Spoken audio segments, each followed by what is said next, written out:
बिहार में एनडीए का लोकसभा सीटों को लेकर के बंटवारा जो है खत्म हो चुका है।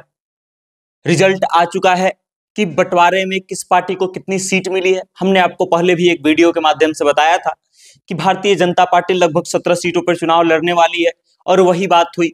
भारतीय जनता पार्टी ने 17 सीटों पर खुद को, 16 सीटों पर जनता दल यूनाइटेड को, 5 सीटों पर चिराग पासवान के पार्टी लोजपा रामविलास को, 1 सीट पर जीतन राम मांझी की पार्टी हमको और 1 सीट पर उपेंद्र कुशवाहा की पार्टी को चुनाव लड़वाने का फैसला एनडीए गठबंधन के द्वारा आया है। इसमें पशुपतिनाथ पारस को दरकिनार कर दिया गया है, साइडलाइन कर दिया गया है और इस बात पे चर्चा अब जोरों पर है कि पशुपतिनाथ पारस क्या करेंगे।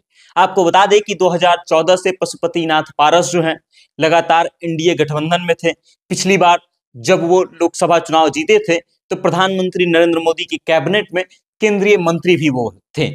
और अब जब बिहार में सीटों का बंटवारा तय किया गया तब पशुपति पारस के पार्टी राष्ट्रीय लोजपा को साइडलाइन कर दिया गया।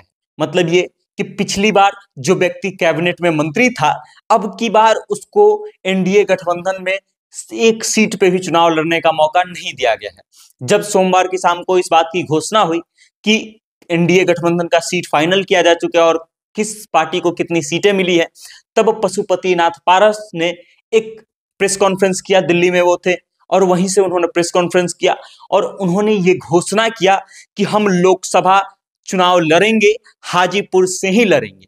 अब जब से उन्होंने ये घोषणा किया है तब से ये दुविधा बन गई है दर्शकों के मन में और जनता के मन में कि आखिर वो कैसे चुनाव लड़ेंगे। क्या वो महागठबंधन के साथ मिलकर चुनाव लड़ेंगे, क्या वो निर्दलीय चुनाव लड़ेंगे। अब लोगों के बीच में एक कसमकस का वो लगा हुआ है कि आखिर पशुपतिनाथ पारस क्या करने वाले हैं, क्या कुछ होने वाला है। पशुपतिनाथ पारस जो है नीतीश कुमार से मिलने वाले भी हैं। एक सीक्रेट मीटिंग की बात की जा रही है कि पशुपति पारस जो है नीतीश कुमार से मिल करके इन सब चीजों के बारे में बात करेंगे, इन सब चीजों पे चर्चा करेंगे। आपको बता दें कि नीतीश कुमार और चिराग पासवान को लेकर के कुछ बहुत ठीक नहीं कहा जा सकता है, क्योंकि ये सबको पता है कि 2020 के विधानसभा चुनाव के समय जब एनडीए से टूट करके चिराग पासवान अलग हुए थे तो उन्होंने अपने पार्टी का कैंडिडेट सिर्फ उसी विधानसभा क्षेत्र में उतारा था जहां जहां से जदयू चुनाव लड़ रही थी और इसका परिणाम ये हुआ कि जनता दल यूनाइटेड बहुत सारे सीटों पर हार गई और उसके पीछे चिराग पासवान का मास्टर स्ट्रोक बताया जाता था, जिसके कारण भारतीय जनता पार्टी बिहार में मजबूत हुई और नीतीश कुमार कमजोर हुए। हालांकि इस कमजोरी का कोई विशेष फायदा हुआ नहीं, क्योंकि नीतीश कुमार दल बदले और फिर मुख्यमंत्री बरकरार रहे, यानी कि कम सीटें होने के बावजूद भी राष्ट्रीय जनतांत्रिक गठबंधन यानी कि एनडीए में रहे तो भी मुख्यमंत्री रहे, महागठबंधन में गए तो भी मुख्यमंत्री रहे। तो इन सब चीजों का कुछ विशेष फायदा नहीं हुआ। हालांकि भारतीय जनता पार्टी को इसका विशेष फायदा मिला और शायद यही कारण है कि पशुपतिनाथ पारस अपनी उपयोगिता एनडीए को सिद्ध करने में चूक गए।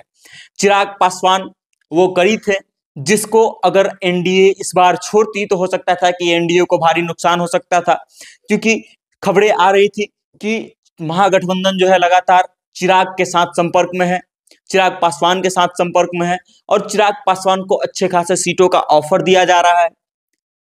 वहीं सोचने वाली बात यह भी है कि जहां चिराग पासवान से डीलिंग जो है खुद केंद्रीय गृह मंत्री अमित शाह कर रहे थे, भारतीय जनता पार्टी के राष्ट्रीय अध्यक्ष जेपी नड्डा कर रहे थे, तो पशुपति पारस के साथ जो है मीटिंग भारतीय जनता पार्टी के क्षेत्रीय नेता कर रहे थे, सम्राट चौधरी कर रहे थे, विजय सिन्हा कर रहे थे, जैसे मंगल पांडे जैसे लोग कर रहे थे। मतलब ये कि अब आप इसी से ही समझ सकते हैं कि चिराग पासवान एनडीए के लिए कितना महत्वपूर्ण थे, भारतीय जनता पार्टी के लिए कितना महत्वपूर्ण थे, कि उनसे राष्ट्रीय स्तर के नेता जो है संपर्क कर रहे थे, उनसे बातचीत कर रहे थे और पशुपतिनाथ पारस से क्षेत्रीय स्तर के, राजकीय स्तर के नेता जो है संपर्क कर रहे थे और उनको समझाने बुझाने का काम किया जा रहा था। एनडीए के द्वारा पहले ये दावा, खबरें ये भी आ रही थी कि एनडीए के द्वारा पशुपति पारस को राज्यपाल बनने का मौका दिया जाएगा।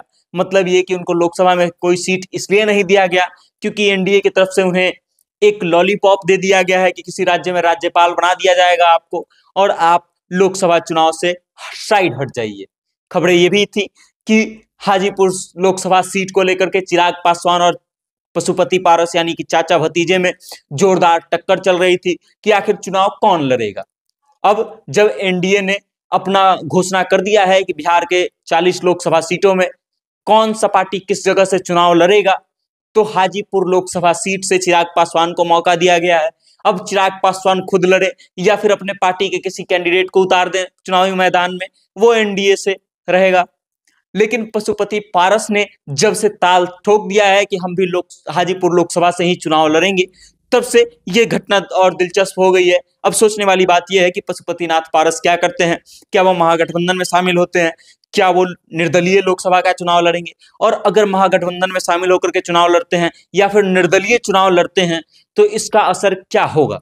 बाकी इस चीज को लेकर के आप क्या सोचते हैं, आपकी क्या राय है, चिराग पासवान की रणनीति कितनी अहम आपको लगती है, चिराग पासवान के लिए भाजपा ने अपने जो द्वार खोले हैं और पशुपति पारस को साइडलाइन कर दिया, इन सब चीजों को लेकर के आप क्या सोचते हैं, आपकी क्या राय है, कमेंट के माध्यम से अपना विचार हम तक भेजिए। आपके प्रतिक्रिया का हमें इंतजार रहेगा। बाकी आप ये वीडियो सत्ता से जनता तक पर देख रहे हैं। मेरा नाम वेद प्रकाश है। जय हिंद, जय बिहार।